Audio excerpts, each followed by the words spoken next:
Bonjour à toutes, bonjour à tous. On se retrouve aujourd'hui pour une nouvelle chronique. Ça fait longtemps. Alors au départ je devais faire la chronique d'un manga que je vous ai montré dans mon onglet communauté. Mais finalement, entre temps, j'ai vu un film. Et je vais vous en parler. En plus le film traite aussi du même sujet entre guillemets que le manga. Donc voilà, je vais commencer par le manga. Donc comme vous l'avez vu, je vais vous parler de... Alors il est assez grand, hein, c'est My Broken Mariko. Donc avec un accent français, c'est My Broken Mariko de Waka Irako. Waka Irako. Alors c'est un one shot, donc en un seul volume. Je vais vous lire le quatrième de couverture. Quand Tomoyo apprend d'information la mort de son amie Mariko, elle n'en croit pas ses oreilles.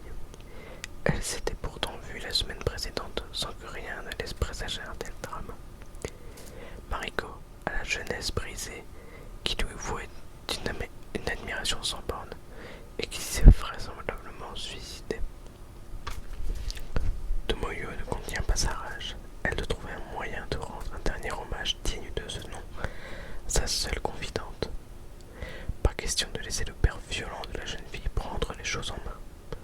Bouleversée et confuse, elle se précipite chez lui, voit l'urne funéraire et, malgré les coups, hurle les mots de colère que Mariko a gardés en elle pendant toutes ces années. Les précieuses cendres sous le bras, Tomoyo se lance dans une course effrénée en quête de salut pour son amie comme pour elle-même. My Broken Mariko crée l'événement dès sa sortie au Japon.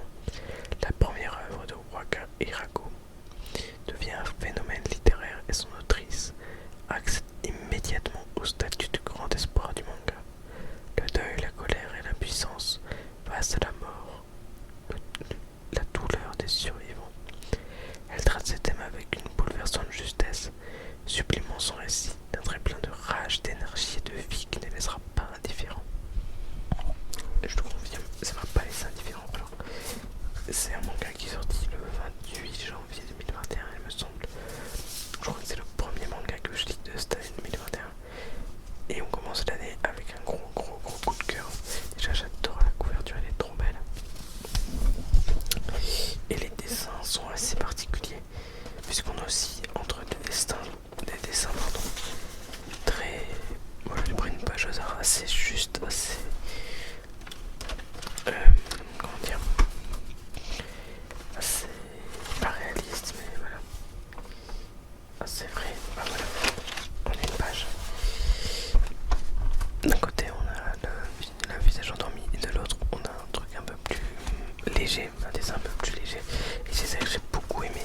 On a aussi entre le grave et le léger, tout en étant pas dans le burlesque, dans le comique. Et c'est ça que j'ai vraiment bien aimé aussi, au niveau des paroles et tout ça, au niveau des paroles, au niveau du texte, ça se lit très vite. Alors le format est un peu plus grand qu'un manga normal, mais c'est un très bon manga sur la perte, le deuil, et c'est un véritable, une sorte de voyage, de road trip pour trouver le pardon. Mais franchement c'est une très belle histoire. Et en plus il y a la première histoire de l'autrice Waka, une courte histoire, je sais pas comment ça s'appelle, une nouvelle en manga qui s'appelle Yiska, Y-I-S-K-A, pardon.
commence alors un voyage initiatique vers le monde d'Agartha.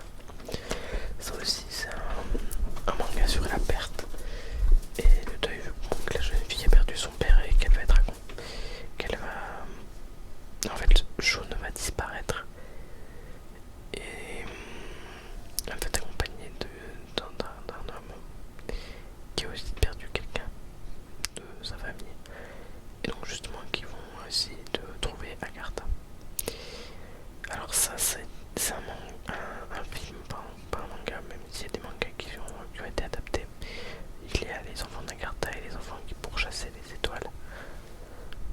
Qui pourchassent, je sais jamais le temps qui est utilisé. Et c'est un film très très différent de... Bon, il m'a aussi fait pleurer comme tous les autres films de Makoto Shinkai.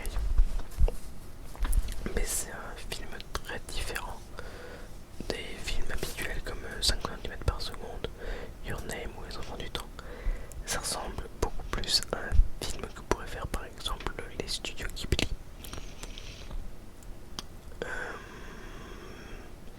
Avec des monstres, voilà, des monstres, des combats,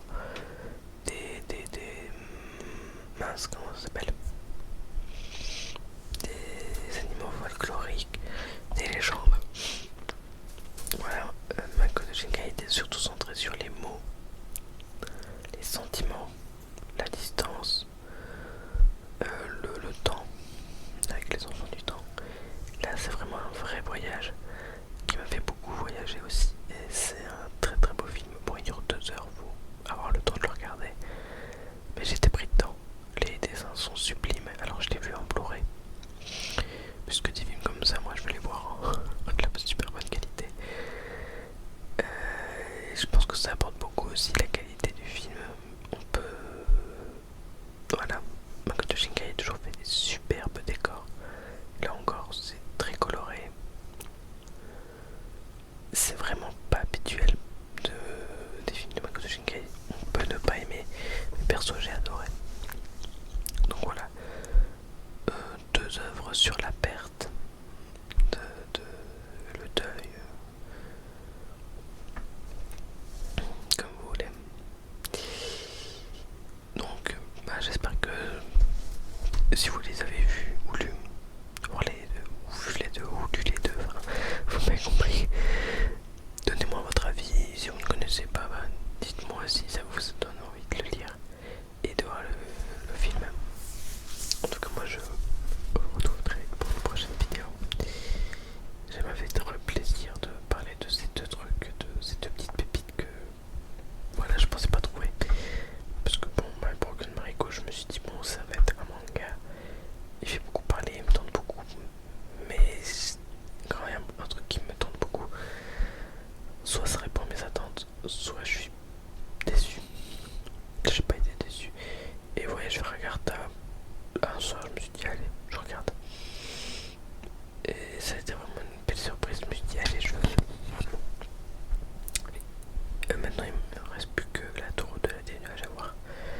Je me dis allez, faut que je complète la filmographie de Makoto Shinkai. Et j'y suis allé.